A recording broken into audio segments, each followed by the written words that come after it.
जिसने सारे जिंदगी में ना बनाया अपना घर। हजरत अबू ज़र ग़िफ़ारी, हजरत अबू ज़र ग़िफ़ारी खादिम खैरुल बशर, जिसने सारे जिंदगी में ना बनाया अपना घर,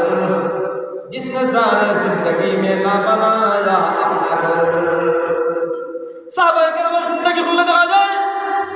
साहबे किराम ये तो मोहब्बत है, तो मोहब्बत नबीर प्रति, ये तो मोहब्बत है, तो मोहब्बत গোটা জিন্দগি দুটা জিন্দগি নবীর প্রেমে কাটাই গেছেন, নবীর নামে কাটাইয়া দিয়েছেন। আপনি আমি উম্মতে মুহাম্মদী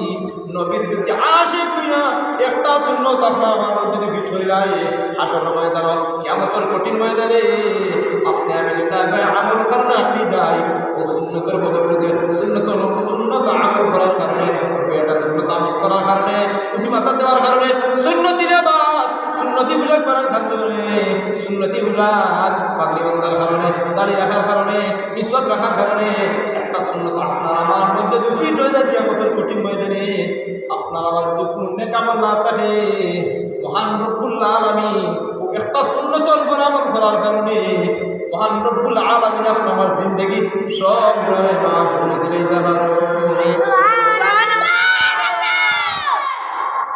একটা সুন্নত আপনার আমার ফিট করে লাই, বেশি আমল লাগে না, ছোট্ট যদি আমল করে যাই আর ছোট্ট আমলের উপর ইতিমাদ এবং কঠোর থাকি যাই, ওটার উপর নির্ভর রাখি কিয়ামতের কঠিন ময়দানে ও আমলের বদৌলতে মহান রব্বুল আলামিন আপনারা মাফ করে দিলেন। সুবহানাল্লাহ। আল্লাহ কোরআনের মধ্যে আছে, বান্দায় পাহাড় পরিমাণ গুনাহ করলেও একলা একলা দিয়ে কান্নাকাটি করে খান দিয়া করে রব্বুল আলামিন আমি নালায়েক